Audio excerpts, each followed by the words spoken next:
వాళ్ళ మాస్టర్ ఏమన్నా ఒక్క మాట అంటే మొత్తం క్యాస్ట్ వాళ్ళందరూ వెళ్ళి అడుగుతున్నారండి. నమ శివాయ. విద్యా వ్యవస్థ నాశనం అయిపోతుంది తల్లిదండ్రుల యొక్క స్వార్థం వల్ల, అహంకారాల వల్ల. మా అబ్బాయిని కొడతావా, మా అబ్బాయిని తిడతావా, కొట్టడానికి ఆ జీతం ఇచ్చింది, ఈ మాటలు వస్తున్నాయండి. ఇక్కడ కొట్టకుండా తిట్టకుండా ఎవరికి చదువు రాదండి.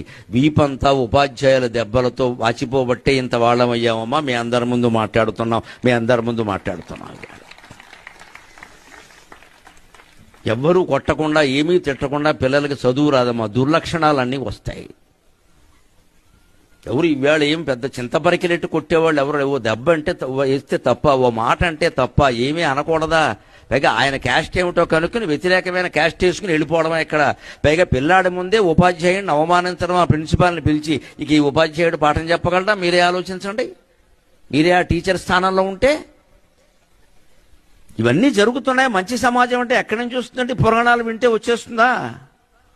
లక్ష్మీ నరసింహోత్సవం బాధ్యత మనకేం లేదా? ఇక్కడ గురువుని దైవతంగా గురువు మీద నేరం చెబితే పిల్లలు గోమే కొట్టేయాలి వెంటనే. చెప్పకో, నీకు చదువు చెబుతున్నారు ఆయన. గురువు బ్రహ్మ, గురువు విష్ణు, గొడవరు మూసుకో, చెప్పకో. ఇంక చెప్పడవాడు చచ్చినట్టు సర్దేసుకుంటాడు. అందరికీ డబ్బు, అహంకారం, గర్వం పెరిగిపోయింది. గురువు లేదు, బ్రాహ్మణుడు లేదు, పురోహితుడు లేదు, ఏమీ లేదు. ఇక్కడ దేవుడు అసలే లేదు. మన డబ్బు, మన అహంకారమే. ఇంక సమాజం ఎలా బాగుంటుంది? అందుకోసం మొత్తుకుంటున్నా. వాళ్ళ మాస్టర్ ఏమన్నా ఒక్క మాట అంటే మొత్తం క్యాస్ట్ వాళ్ళందరూ వెళ్ళి అడుగుతున్నారండి. నమ శివాయ. విద్యా వ్యవస్థ నాశనం అయిపోతుంది తల్లిదండ్రుల యొక్క స్వార్థం వల్ల, అహంకారాల వల్ల. మా అబ్బాయిని కొడతావా, మా అబ్బాయిని తిడతావా, కొట్టడానికి ఆ జీతం ఇచ్చింది, ఈ మాటలు వస్తున్నాయండి. ఇక్కడ కొట్టకుండా తిట్టకుండా ఎవరికి చదువు రాదండి. వీపంతా ఉపాధ్యాయుల దెబ్బలతో వాచిపోబట్టే ఇంత వాళ్ళమయ్యామమ్మా. మీ అందరి ముందు మాట్లాడుతున్నాం. ఎవ్వరూ కొట్టకుండా ఏమీ తిట్టకుండా పిల్లలకి చదువు రాదమ్మా. దుర్లక్షణాలన్నీ వస్తాయి.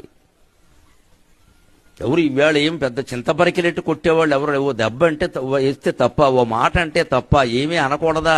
పైగా ఆయన క్యాస్ట్ ఏమిటో కనుక్కుని వ్యతిరేకమైన క్యాస్ట్ వేసుకుని వెళ్ళిపోవడమే ఇక్కడ. పైగా పిల్లాడి ముందే ఉపాధ్యాయుడిని అవమానించడం, ఆ ప్రిన్సిపాల్ని పిలిచి ఇక ఈ ఉపాధ్యాయుడు పాఠం చెప్పగలరా? మీరే ఆలోచించండి. మీరే ఆ టీచర్ స్థానంలో ఉంటే ఇవన్నీ జరుగుతున్నాయి. మంచి సమాజం అంటే ఎక్కడి నుంచి వస్తుందంటే పురాణాలు వింటే వచ్చేస్తుందా? లక్ష్మీ నరసింహోత్సవం బాధ్యత మనకేం లేదా? ఇక్కడ గురువుని దైవతంగా గురువు మీద నేరం చెబితే పిల్లలు గోమే కొట్టేయాలి వెంటనే. చెప్పకో, నీకు చదువు చెబుతున్నారు ఆయన. గురువు బ్రహ్మ, గురువు విష్ణు, గొడవరు మూసుకో, చెప్పకో. ఇంక చెప్పడవాడు చచ్చినట్టు సర్దేసుకుంటాడు. అందరికీ డబ్బు, అహంకారం, గర్వం పెరిగిపోయింది. గురువు లేదు, బ్రాహ్మణుడు లేదు, పురోహితుడు లేదు, ఏమీ లేదు. ఇక్కడ దేవుడు అసలే లేదు. మన డబ్బు, మన అహంకారమే. ఇంక సమాజం ఎలా బాగుంటుంది? అందుకోసం మొత్తుకుంటున్నా.